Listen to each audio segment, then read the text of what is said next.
Hello दोस्तों, स्वागत है आपका बैरॉन लर्निंग एकेडमी में। मैं हूं कृष्णा कुमार और लेकर के आ गया हूं आपके लिए इस सी शार्प सीखने की सीरीज की एक और नई वीडियो, जहां पर आज हम सीख रहे होंगे स्टैटिक एंड इंस्टेंस मेंबर्स के बारे में। आपने क्लास के बारे में तो पढ़ लिया था, क्लास एंड ऑब्जेक्ट के बारे में पढ़ लिया था, और आपने ये भी जाना था कि क्लास के अंदर कुछ मेंबर्स होते हैं, यानी कि फील्ड्स, मेथड, प्रॉपर्टीज, ये सारे होते हैं। तो मैं आपको बता दूं, ये दो टाइप के होते हैं बेसिकली, कुछ इंस्टेंस होते हैं और कुछ स्टैटिक हो सकते हैं। ठीक है, तो आज हम इन दोनों में डिफरेंस देख रहे होंगे। तो आइए चलते हैं कंप्यूटर स्क्रीन पर और देखते हैं इसका प्रैक्टिकल। तो आप यहाँ पर आज का हमारा हेडिंग देख सकते हैं, instance versus static members in C sharp. अगर हम डेफिनेशन की बात करें, इंस्टेंस मेंबर के डेफिनेशन की बात करें, तो सबसे पहले आप यहाँ पे एक लाइन पढ़ो कि instance member belong to the object of the class. जो इंस्टेंस मेंबर होते हैं वो क्लास के ऑब्जेक्ट से बिलोंग करते हैं। यानी कि अगर आपने इंस्टेंस मेंबर बनाया, उनको एक्सेस करना है, इंस्टेंस मेंबर यानी कि फील्ड, मेथड, इंस्टेंस टाइप के बनाया और उनको अब एक्सेस करना है कहीं और, तो हमेशा ऑब्जेक्ट के थ्रू ही एक्सेस करोगे, क्योंकि वो ऑब्जेक्ट को ही बिलोंग करते हैं। और instance member have separate copy for every object of the class. और ये क्या होते हैं, ये सेपरेट कॉपी बन करके जाते हैं। जो इंस्टेंस मेंबर होते हैं, इनकी एक सेपरेट कॉपी जाती है हर एक नए ऑब्जेक्ट के लिए। कैसे? प्रैक्टिकल अभी देखेंगे तो समझ में आ जाएगा। बस दो चीजें और समझ लो कि it is not required static keyword. यहाँ पर कोई स्टैटिक जैसा कीवर्ड नहीं लगता है। और instance member can be invoked bye using object of the class. फिर वही बात जो ऊपर बताई गई थी कि ये हमेशा इन्वोक किया जा सकता है, यानी कि कॉल किया जा सकता है स्टैटिक मेंबर जो होता है, किससे? Bye using object of the class, class के ऑब्जेक्ट का यूज करके। अब आओ देखते हैं इसका प्रैक्टिकल। तो हम जब बात करते हैं इंस्टेंस मेंबर की, तो मैं यहाँ पे क्या करता हूँ, मैं एक प्रोजेक्ट क्रिएट कर लेता हूँ। मैं यहाँ पर विजुअल स्टूडियो 2022 ओपन करता हूँ और यहाँ पर हम प्रोजेक्ट क्रिएट कर लेते हैं। क्रिएट न्यू प्रोजेक्ट में क्लिक करते हैं और कंसोल ऐप को हम सेलेक्ट करते हैं और यहाँ पे हम अपने प्रोजेक्ट का नाम दे देते हैं। मैं यहाँ पे console app instance and static, ये अपने प्रोजेक्ट का नाम देता हूँ। यही मेरे प्रोजेक्ट का भी नाम है और यही मेरे सोल्यूशन का भी नाम है। और लेटेस्ट फ्रेमवर्क यहाँ पर 4.8 सिलेक्टेड है और यहाँ पर क्रिएट में क्लिक कर देता हूँ। तो आप देख सकते हैं मेरा प्रोजेक्ट यहाँ पर क्रिएट हो गया है और यहाँ पे मेरे सामने एक फाइल आई है program.cs, एक क्लास है जिसका यहाँ पे कुछ कोड भी लिखा हुआ है, यानी कि एक नेम स्पेस है। हमारे प्रोजेक्ट के नाम से हमारा नेम स्पेस बना हुआ है। फिर हमारी एक क्लास बनी हुई है और क्लास के अंदर मेन मेथड बना हुआ है जो कि सबसे पहले चलता है।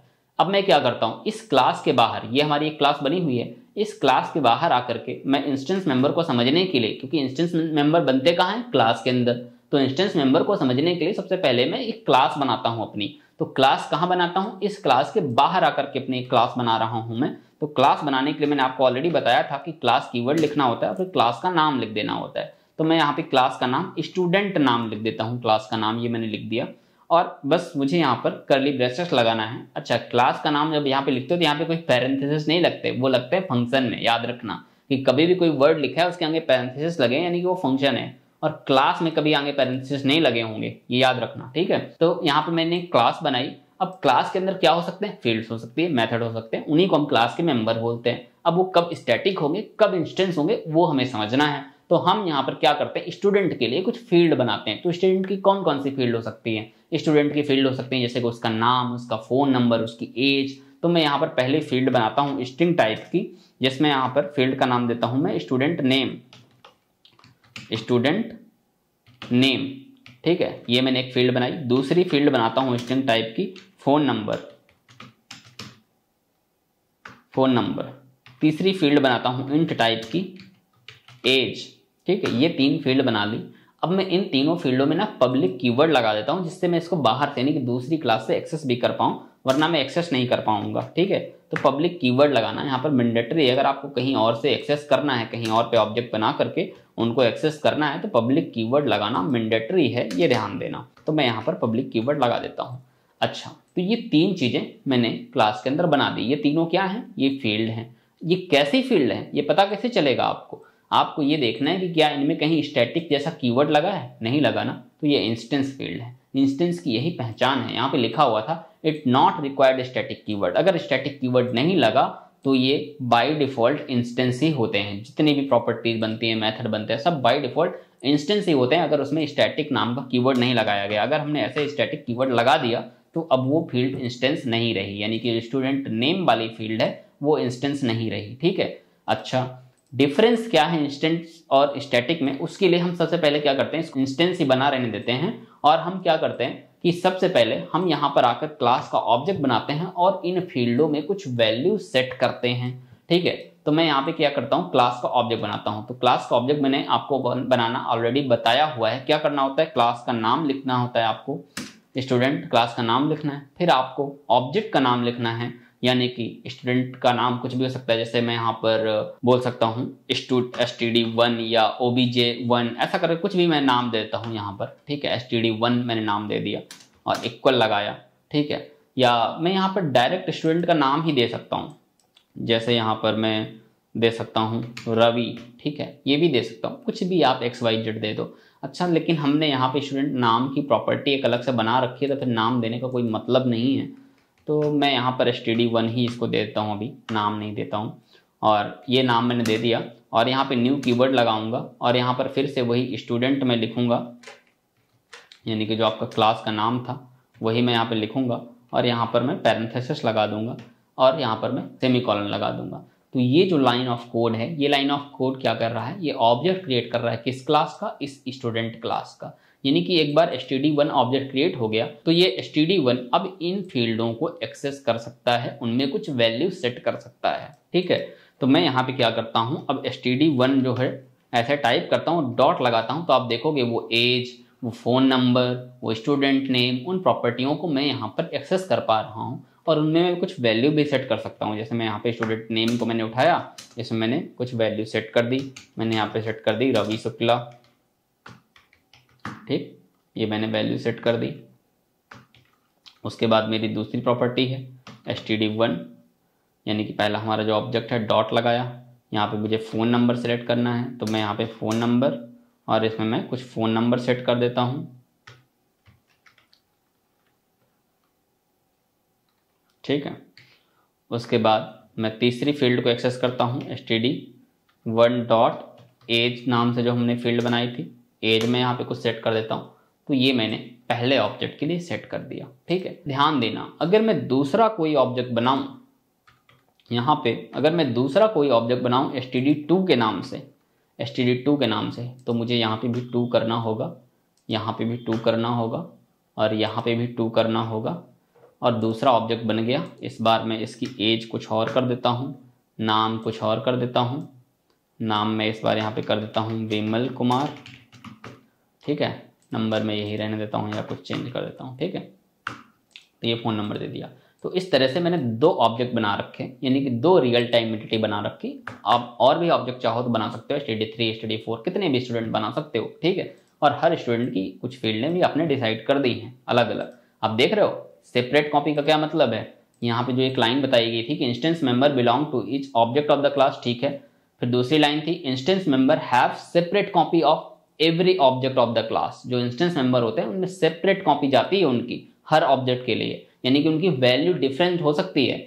यानी कि यहाँ पर इस क्लास की जितने भी मेंबर हैं इनकी सेपरेट कॉपी गई है इस ऑब्जेक्ट के लिए और सेपरेट कॉपी गई है इस ऑब्जेक्ट के लिए। यानी कि ये std1 के लिए ये 3 फील्डें अलग स्टोर हो रही हैं और std2 के लिए ये 3 फील्ड अलग मेमोरी स्पेस ले रही हैं और ये अलग स्टोर हो रही हैं। इनकी वैल्यू डिफरेंट है और इनकी वैल्यू डिफरेंट है। इस तरह से हजारों ऑब्जेक्ट बन सकते हैं, कोई लिमिट नहीं है उसकी। ठीक है, इस तरह से इनको हम बोलते हैं इंस्टेंस मेंबर, जिनकी सेपरेट कॉपी जाती है हर एक ऑब्जेक्ट में। सेम फील्ड के लिए वैल्यू अलग अलग हो सकती है, समझ पा रहे हो, सेपरेट कॉपी जा रही है, वैल्यू डिफरेंट हो सकती है। यही है इंस्टेंस का फायदा। यही अगर इंस्टेंस नहीं होता तो ये सब नहीं हो पा रहा होता। हम अभी स्टैटिक बना करके देखेंगे। ठीक है, अब हम क्या करते हैं, हम इसी क्लास के अंदर एक मेथड बना देते हैं जो क्या करे, हमने वैल्यू यहाँ से सेट तो कर दी, उन्हीं वैल्यू को हम यहाँ पे प्रिंट करा दें। ठीक है, ऐसा कुछ कर दें। या हम सिंपल सा कुछ ऐसा कर सकते हैं कि मैं यहाँ पर क्या करता हूँ, एक मेथड बनाता हूँ। मेथड बनाने के लिए मैं यहाँ पे लिखता हूँ पब्लिक वॉइड, मेथड हमारा कुछ रिटर्न नहीं कर रहा, पब्लिक वॉइड, और मैं प्रिंट डिटेल नाम का मेथड बना रहा हूँ। प्रिंट डिटेल्स नाम का मैं मेथड बना रहा हूँ।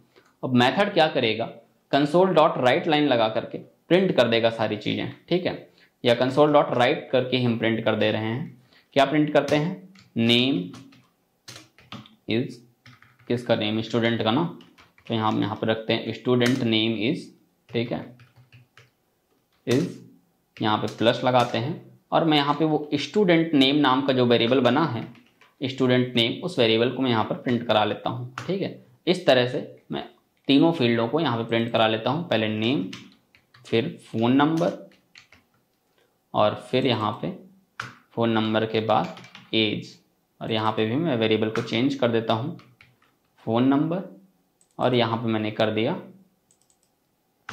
एज।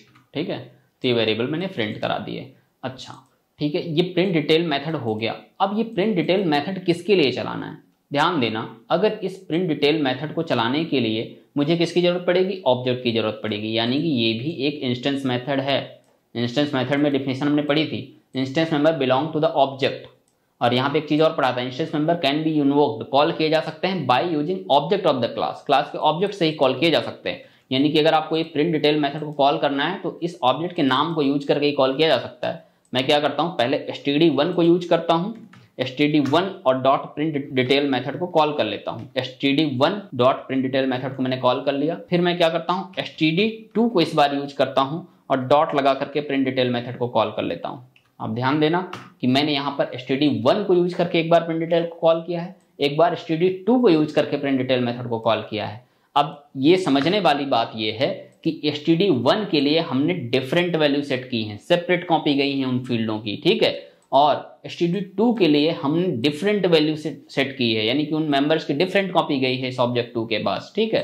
तो इसकी वैल्यू डिफरेंट प्रिंट होगी और इसकी वैल्यू डिफरेंट प्रिंट होगी। इनके बीच में सेपरेशन दिखाने के लिए मैं यहाँ पे कंसोल डॉट राइट लाइन लगा करके ऐसे डैश डैश डैश यहाँ पे प्रिंट कर देता हूँ, जिससे दोनों में थोड़ा डेटा सेपरेट दिखाई दे, ऐसे, ठीक है। तो पहले हम पहले ऑब्जेक्ट को यूज करके हम फंक्शन में प्रिंट करा रहे हैं, फिर दूसरे ऑब्जेक्ट को यूज करके हम उसी फंक्शन को प्रिंट करा रहे हैं। बस ये समझने वाली बात ये है कि वैल्यू दोनों की डिफरेंट है, तो यहाँ पर डिफरेंट वैल्यू ही प्रिंट होंगी। यही है हमारे इंस्टेंस मेथड का काम, ठीक है। तो मैं यहाँ पर क्या करता हूँ, प्रोजेक्ट को रन कर देता हूँ। रन करने के लिए सबसे पहले मैं यहाँ पर कंसोल डॉट रीड लाइन लगा देता हूँ, कंसोल डॉट रीड लाइन, जिससे हमारी स्क्रीन थोड़ी देर के लिए रुकी रहे, हम आउटपुट को देख पाएँ, ठीक है। ये मैंने कंसोल डॉट रीड लाइन लिख दिया और प्रोजेक्ट को रन करता हूँ तो आप देखोगे आउटपुट, तो आप यहाँ पर आउटपुट देख सकते हो। अच्छा, एक प्रॉब्लम यहाँ पे हो रही है, ये जो यहाँ पे कंसोल डॉट राइट लाइन हमने लिखा है ये आगे आ रहा है, बीच में नहीं आ रहा, क्यों? ये कंसोल डॉट राइट लाइन हमने लिखा हुआ है, प्रिंट मेथड है। अच्छा, प्रिंट के बाद यहाँ पे कोई नेक्स्ट लाइन नहीं जा रहा, हम यहाँ पे खाली कंसोल डॉट राइट लाइन लगा देते हैं। तो इससे क्या होगा, कर्सर यहाँ पे कंट्रोल हमारा नेक्स्ट लाइन में चला जाएगा, जिससे हमें वहाँ पे सेपरेशन मिल जाएगा, ठीक है। अब आप देख सकते हो यहाँ पर पहले हमें पहले स्टूडेंट की डिटेल प्रिंट होती हुई दिख रही है, यानी कि पहले रियल टाइम एंटिटी की, फिर हमें दूसरे रियल टाइम एंटिटी की यानी दूसरे स्टूडेंट की डिटेल प्रिंट होती हुई दिख रही है। तो इस तरह से हमें दोनों स्टूडेंट की डिटेल प्रिंट होकर के मिल रही है। अच्छा, यहाँ पे क्या हो रहा है, ये नाम के बाद देखो स्पेस नहीं है, स्टूडेंट फ़ोन नंबर, यहाँ पे स्टूडेंट एज, यहाँ पे थोड़ा सा स्पेस नहीं है। स्पेस लाने के लिए आप क्या कर सकते हो, प्रोग्राम को बंद करते हैं, हम यहाँ पे जहाँ पे प्रिंटिंग करा रहे थे वहीं पर यहाँ पे प्लस लगा के ना हम ऐसे डबल इक्वल लगा के एक ऐसे स्ट्रिक जोड़ देते हैं, खाली स्पेस लगा देते हैं, जिससे हर बार प्रिंट करने के बाद थोड़ा सा स्पेस आ जाएगा, ठीक है। अब मैं अगर प्रोग्राम को रन करूं, आप देखोगे आउटपुट आपको यहाँ पे सही से दिख रहा है, समझ पा रहे हो? तो इस तरह से आपने देखा कि अलग अलग आउटपुट अलग अलग ऑब्जेक्ट के लिए मिल रहा है। ये है हमारा इंस्टेंस का कमाल। अगर हम इंस्टेंस की जगह स्टैटिक की बात करें तो आप सोचो कि इन दोनों स्टूडेंट के लिए कॉमन क्या हो सकता है। जैसे स्कूल नेम है ना, वो कॉमन हो सकता है दोनों के लिए। तो स्कूल नेम यानी कि जो कॉमन चीजें हैं उनके लिए हम जब फील्ड बनाते हैं तो हम स्टैटिक फील्ड बनाया करते हैं। अब आप देखो कि जैसे ये भी स्टूडेंट है, ये भी उसी स्कूल का है, ये भी स्टूडेंट है, ये भी स्कूल का है, बाकी डिटेल तो डिफरेंट हैं। तो बाकी डिटेलों के लिए जब हमने प्रॉपर्टी बनाई या फील्ड बनाई तो हमने इंस्टेंस वाली बनाई, लेकिन कोई एक फील्ड है जो कॉमन है दोनों स्टूडेंट के लिए, या जितने भी इंस्टेंस क्रिएट किए जाएं सबके लिए कॉमन है, तो उस फील्ड को हम क्या कर देंगे, स्टैटिक बना देंगे। तो यही है स्टैटिक का कमाल। हम क्या करेंगे, यहाँ पर एक प्रॉपर्टी क्रिएट करेंगे पब्लिक, और स्टैटिक कीवर्ड लगा कर प्रॉपर्टी क्रिएट करेंगे, किस नाम की, स्कूल नेम नाम की। स्कूल नेम नाम की हमने प्रॉपर्टी बनाई। अच्छा, यहाँ पे स्ट्रिंग लगा देते हैं क्योंकि स्कूल नेम हमारा स्ट्रिंग टाइप का होगा, ठीक है, स्ट्रिंग लगा दिया। तो स्कूल नेम नाम की एक प्रॉपर्टी हमने बनाई। अच्छा, ध्यान ये देने वाली बात है कि अब ये स्कूल नेम जो आपने बनाया, इस स्कूल नेम को हम क्या कर देते हैं, हम यहीं पे सेट कर देते हैं, क्योंकि स्कूल नेम दोनों का सेम है। मैं यहाँ पर कुछ भी दे देता हूँ, यहाँ पे मैं दे देता हूँ ABCD या ABC स्कूल दे देता हूँ, ठीक है। ABC स्कूल मैंने नाम दे दिया स्कूल का, कुछ भी नाम हम दे सकते हैं। अच्छा, ये स्कूल नेम जो है मैं हर बार यहाँ पे सेट नहीं कर रहा हूँ, देख रहे हो, यानी कि स्टैटिक प्रॉपर्टी जो है वो मुझे यहाँ पर हर बार सेट करने की जरूरत नहीं है, वो फिक्स है, उसकी वैल्यू एक बार फिक्स हो चुकी है। उसको बस हमें क्या करना है, ये जो हमने यहाँ पे प्रिंट डिटेल मेथड है उसके अंदर बस मुझे कॉल कर लेना है। तो मैं यहाँ पे क्या करता हूँ, मैं यहाँ पर कंट्रोल D करके यहाँ पे स्टूडेंट स्कूल नेम प्रिंट करा देता हूँ, ठीक है, स्कूल इज, और यहाँ पर मैं उस स्टैटिक प्रॉपर्टी को प्रिंट कर देता हूँ स्कूल नेम, और यहाँ पर भी मैं प्लस लगा करके स्पेस कर देता हूँ, ठीक है, ये मैंने स्पेस कर दिया। अब अगर मैं प्रोग्राम को रन करूँ तो आप देखोगे स्कूल नेम दोनों के लिए सेम होगा, क्योंकि वो स्टैटिक है, वो बस हमने एक बार यहीं पे डिफाइन कर दिया है, बस यहाँ पे यूज कर लिया है, हमने हर बार यहाँ पे अलग अलग डिफाइन नहीं किया है। अच्छा, ध्यान देने वाली बात यह है कि अगर हम इस स्टैटिक फील्ड को कहीं बाहर यूज करना चाहेंगे ना, यहाँ पर कहीं यूज करना चाहेंगे, लाइक मैं यहाँ पर इसको डिफाइन करना चाहूँ, जैसे मैं यहाँ पर बोलूँ, पहले एक बार प्रोग्राम को रन करके दिखा देता हूँ। मैं प्रोग्राम को रन करता हूँ, आप देखोगे स्टूडेंट का जो स्कूल नेम है, स्कूल नेम ABC स्कूल, ये दोनों के सेम आ रहे हैं, ठीक है। यहाँ पे स्पेस नहीं आ रहा, यानी कि हमने यहाँ पे स्पेस नहीं किया, इस वजह से स्पेस नहीं आया था, ठीक है। यहाँ पे स्पेस करने की जरूरत थी, अब वो स्पेस आएगा। अच्छा, इस स्पेस की जगह ना हम क्या कर सकते हैं, ऐसे पाइप लगा सकते हैं, जिससे थोड़ा सा ज़्यादा डिफरेंस समझ में आएगा, ठीक है। ऐसे डबल पाइप हम लगा सकते हैं। स्ट्रिंग है, स्ट्रिंग के बीच में आप कुछ भी लिख सकते हो, मैं ऐसे डबल पाइप में लिख दिया है ये। अब समझने वाली बात यह है कि इंस्टेंस मेंबर को जब कहीं बाहर एक्सेस करना था तो आपको क्या यूज करना पड़ता था, ऑब्जेक्ट का नाम यूज करना पड़ता था। लेकिन मैं आपको बताऊं, अगर इस स्कूल नेम को अगर आपको बाहर एक्सेस करना हो, कहीं यहाँ पर एक्सेस करना हो, तो यहाँ पर std1 से आप एक्सेस नहीं कर पाओगे। अगर आप यहाँ पर std1 डॉट लगा करके स्कूल नेम को एक्सेस करना चाहोगे तो देखो यहाँ पर स्कूल नेम नहीं आ रहा, क्योंकि वो इंस्टेंस है ही नहीं।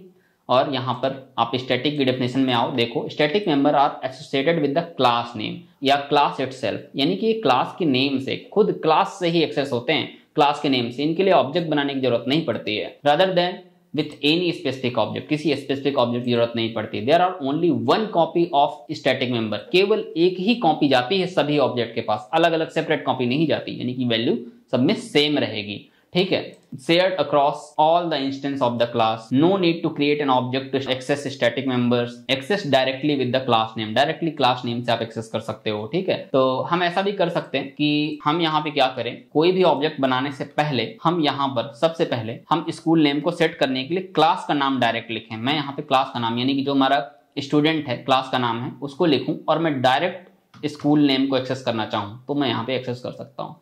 और मैं डायरेक्ट यहाँ पे वैल्यू अगर मैं सेट करना चाहूँ, मैं यहाँ पे मैं सेट कर दूं XYZ स्कूल,